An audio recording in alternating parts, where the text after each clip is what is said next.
Hello out there in YouTube land. If you're new here, welcome. If you're old here, welcome. And anybody else that stumbles across, well, I hope you stop and look. This is kind of dull winter stuff when it's too cold. It's 35 out, sun's out, it's 80 degrees in the greenhouse. That's why I'm in the greenhouse. Anyhow, it's kind of, I set out all the mouse traps. A lot of people put when the date they think I'll catch 50 mice. And I don't know that that's going to be right. This is the slowest mouse year I've ever got. Now, normally I start setting the traps out in November. This time it's super cold. I think all the mice are just hunkered down and trying to stay warm because I got 2 last night. Now, one gentleman, I forget their names, you know, I never remember, said by the end of February it took me 1.3 mice a day to get to my goal of 50 by the end of February. I think that's what I said. Well, I got 1.3 mice yesterday, or checking the traps today, because one of the mouses was eaten down. It wasn't much left of that mouse, so he was a 0.3, but I'm going to count him as a full one. So I have to, and there were several traps that the food was eaten out of, and there was no mouse, and then there was one back in the barn that the mouse trap was eaten, and the mouse trap was set and jammed underneath something where I had to move the stuff to get it out. Evidently it got pushed in there, and the raccoons get in those mice. That's why one of the reasons I chain it down. If you have another animal, a raccoon or a possum or something comes along and smells that mouse, they go in for dinner and you lose the traps. That's why I chain them down. But I thought we'd come out to the greenhouse and show you something I thought was kind of interesting. You guys are, what's interesting to me is kind of I'm a nutcase, so things are interesting. This mouse trap, I'll set this over there, is completely bone clean. And there's mouse signs right there.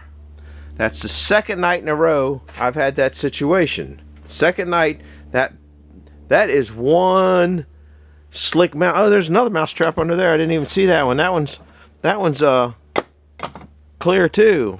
I got mouse traps everywhere. So then, and I don't think it's the same mouse. It could be. I mean, they can travel from that end of the greenhouse to this end of the greenhouse, only 30 feet away.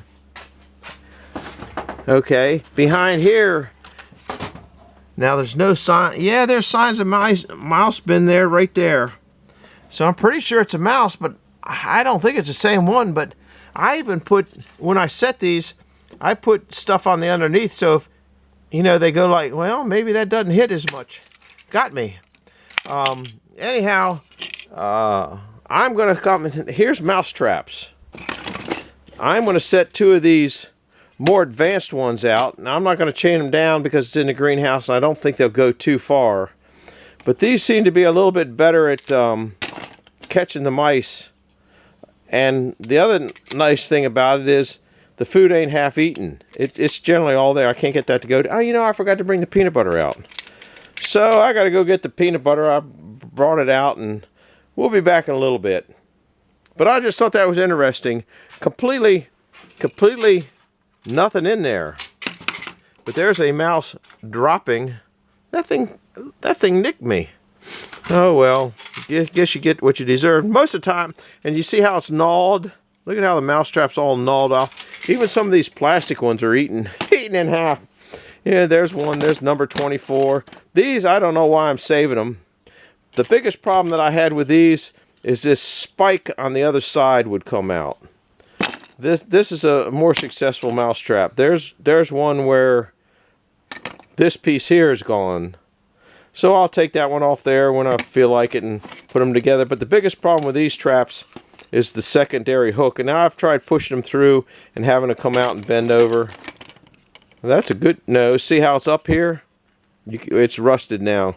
That's the biggest problem with this mouse trap. This one was out in play because you can see where the screw was in it. This one here was not a very good one. This is not a, I don't think this is a Victor. That mouse trap wasn't very effective. That's why it's in here. But you can see where it's half chewed up. I got some of these that are all chewed up also. Anyhow, enough rambling. I got to go get some peanut butter. We'll set those, and I got the mouse that was 1/3 mouse was in the blue Jeep barn that I've been working on, and the blue Jeep barn, the blue Jeep, I had one set in the blue Jeep, that all the food was eaten out of that mouse trap, and no mouse in it, and it wasn't set off. So that's kind of a halfway interesting mouse trap update. Forgot my peanut butter. What an idiot. We'll see you in a little bit. Good morning out there in YouTube land. I'll probably put this piece somewhere in the middle of the video. I'm hoping to do a good intro, but haven't yet. That's the wood out of that one box that I burned last night. It's all maple. And what I find interesting is this is not snow white. It's snow white underneath, but this soot here, or this whatever, is a little off color. It's not, so I guess the maple just doesn't burn. I think we know burn as hot or as long, either one. Anyhow, just thought that was kind of interesting. It's a 1-minute update. We'll see you. Bye. Well, guys, we got 2 traps here, the old style, the new style. I generally put peanut butter in them, peanut butter, and jam it up in there. And then this one I didn't redo. If they're not sensitive enough, you can bend this little piece up straighter, and it makes it a little more sensitive. That's the buffet for them. And down here, I set 3 traps down here. So we ought to have some mice tomorrow. I got one here. I put one back. I got the one here. I got the one here, and I got one tucked in back there. They like running underneath things and stuff like that. Plus, you'd be surprised. Birds get in this greenhouse. And when they, I gotta move this. When the birds get in the greenhouse, they go for the, they really get into these mouse traps, and they don't come out in very good shape. Anyhow, that's kind of it. We're gonna put you on a go. I'm gonna go down to the Jeep and work on the putting a couple traps in there, just for something to do. I ain't got a whole lot going on right now, so we'll be back. I might bring it back at the Jeep. I don't know. We'll see. So long for now. Bye-bye. Well, I set one over here on the shelves, guys, because I got a lot of belts up here that should be in 5-gallon buckets sealed up, but I didn't. They're different belts for different things. Lengths are on them. Here's some good old bonfire wood. Listen to this. Can't hear it.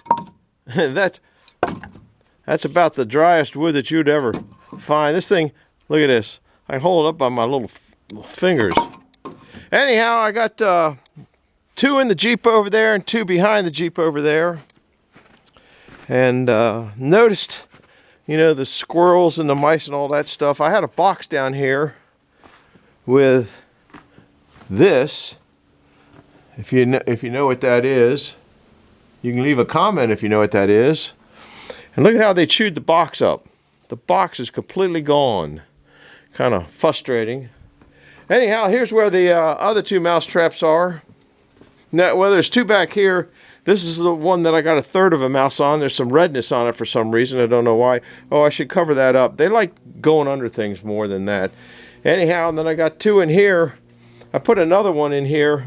I think that one there. But that one was out of food. That one there I just put in there. So I'm still kind of putzing around with this. It's a little cold today, kind of warmed up a little bit. Anyhow, that's going to wrap it up for today because I'm going into town. Now, if you guys aren't familiar, I think most of you are, with Dan up at Back 40. He does a live stream Friday night at, I think he starts at 9 o'clock and he wimps out a little after 10. I mean, he finishes up around a little after 10 each night. And great guy to go see. Him and I really have a, he gets me, then I get him, or he jabs me, then I jab him, or he cracks on me, and then I crack on him. And he's a pretty smart boy, because every time I get him for one, he comes back with another one that's even better. But he doesn't realize this old geezer's just making him feel good. So, anyhow, go and watch Dan at Back 40 Firewood. He's got a live tonight. Really great guy. And I think most of you know he's there. But if you've never stopped into his live, it's generally pretty daggone enjoyable. You'll get a smile on your face more than once, I'm sure. So it's worth the trip. So it's Toodles. Hope you're doing all right. Now I forget his name. Larry, I hope you're getting better. And I like, go up and check Willie's Firewood out. I don't even remember Willie's channel out. Russ has got a new splitter that's going to give me a run for my money. I might have to concede to having the second fastest wood splitter on YouTube now. So anyhow, stop in those places. I'm going into town to get some junk food because I haven't left the house in, I don't even remember, before the snows, and my belly's saying junk food. So I'm going to get junk food and some more pumpernickel bread. We'll see you guys later. Hit the like button, hit the subscribe button, and are you sick of mousing yet? Anyway, they say, oh, I know what they say. They say it's 35, 38 degrees out here. How come the snow isn't melting off that roof a little bit better? Because if it melts up or goes up higher in temperature, all that stuff just slides right off. So it ain't that cold. There's a jet up there looking for me. We'll see ya. Bye-bye. Thanks for coming along.